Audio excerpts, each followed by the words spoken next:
Berita menarik hari ini di asoka.com, Sabtu 25 September. Kita mulakan dengan perkembangan COVID-19 di Sabah, di mana Sabah mencatatkan penurunan kes di bawah 4 angka hari ini selepas hampir 2 bulan merekodkan kes harian COVID-19 yang tinggi melebihi 1,000 kes.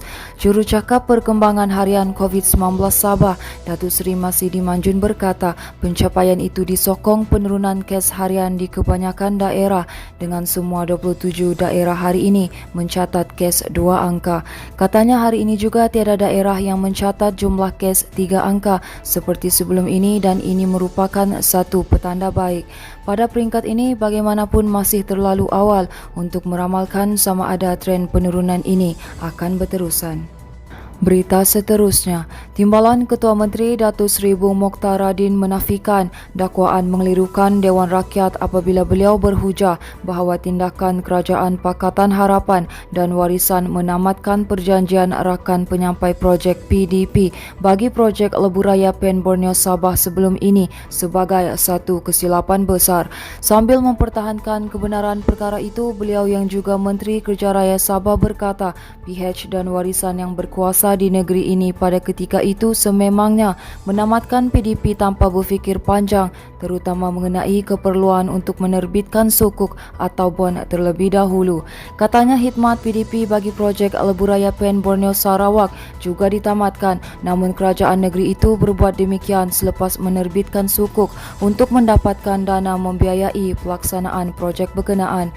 Berikutan itu, Bung Mokhtar menegaskan beliau tetap berpegang kepada kenyataannya sebelum ini dan mengulangi bahawa PH dan warisan melakukan kesilapan besar dalam hal itu, sekaligus menyumbang kepada kelewatan pelaksanaan projek Pen Borneo Sabah.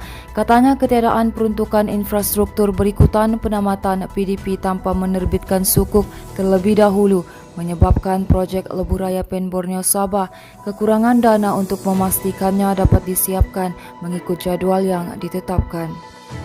Sementara itu, sebanyak 91 sekolah di Sabah terlibat dalam pemberian suntikan vaksin COVID-19 kepada golongan remaja berumur 12 tahun hingga 17 tahun. Timbalan Menteri Pendidikan II Datuk Muhammad Alamin berkata, pemberian vaksin di sekolah akan diteruskan apabila sekolah mula dibuka nanti jika ada keperluan. Katanya pembukaan pusat pemberian vaksin PPV di sekolah dapat membantu memudahkan proses pemberian vaksin untuk golongan remaja, khususnya murid dan pelajar di sekolah terbabit. Muhammad dan juga ahli parlimen Kimanis berkata, berdasarkan data semasa, kadar vaksinasi remaja di Sabah adalah yang tertinggi di seluruh negara setakat ini. Katanya perkembangan itu menunjukkan tahap kesedaran tinggi ibu bapa dan masyarakat umum di Sabah mengenai kepentingan mengambil vaksin. Beliau turut menyatakan harapan program yang sama di seluruh negara berjalan lancar bagi memastikan lebih 2 juta remaja divaksin. Setakat semalam katanya kira-kira 600,000 remaja di seluruh negara sudah menerima vaksin.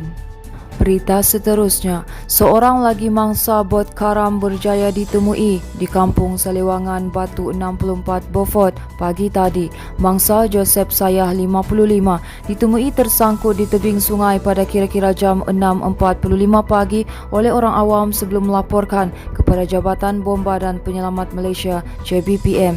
Timbalan Pengarah Jabatan Bomba dan Penyelamat Malaysia JBPM Sabah, Farhan Sufian Borhan berkata pihaknya menerima panggilan kecemasan pada jam 6.52 pagi. Katanya sepasukan 5 anggota dan pegawai kemudiannya dikerah ke lokasi kejadian untuk membantu mengangkat mangsa. Seorang lagi mangsa yang hilang iaitu kanak-kanak berusia 12 tahun berjaya ditemui di Batu 60, kira-kira 34 km dari lokasi kejadian. Terdahulu dalam kejadian jam 4 petang Rabu lalu, kedua-dua mangsa hilang menaiki bot bersama 2 lagi mangsa terselamat di Sungai Padas selepas memberi barangan keperluan di Pekan Tenom.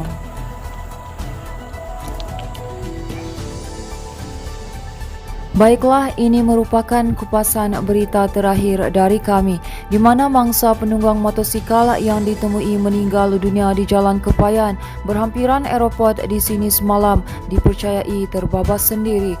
Ketua Bahagian Siasatan dan Penguatkuasaan Trafik KBSPT Ibu Pejabat Polis Daerah IPD Kota Kinabalu, Deputi Superintendent Joe Akhang berkata, siasatan awal mendapati mangsa yang berusia 23 tahun dipercayai dalam perjalanan dari pusat bandar menghala ke Kepayan. Katanya sebaik sampai di lokasi kejadian, mangsa disyaki hilang kawalan dan terbabas ke bahu kiri jalan sebelum masuk ke dalam longkang. Katanya lagi mangsa dikenali sebagai Mac Drin Manus, menunggang motosikal jenis Yamaha Y15ZR. Kemalangan disyaki berlaku pada awal pagi semalam berdasarkan keadaan mayat mangsa. Joe berkata mangsa mengalami kecederaan parah di kepala dan disahkan meninggal dunia oleh penolong pegawai perubatan Hospital Queen Elizabeth II, Arif Akmal, pada jam 4.55 petang di lokasi kejadian. Sehubungan itu, Joe berkata mangsa tidak disyaki mabuk, namun sampel darah akan diambil semasa bedah siasat dijalankan untuk dihantar ke Jabatan Kimia bagi analisis alkohol dan darah. Baiklah, itu sahaja yang dapat kami kongsikan setakat ini. Teruskan bersama kami untuk mendapatkan berita komprehensif hanya di diasoka.com.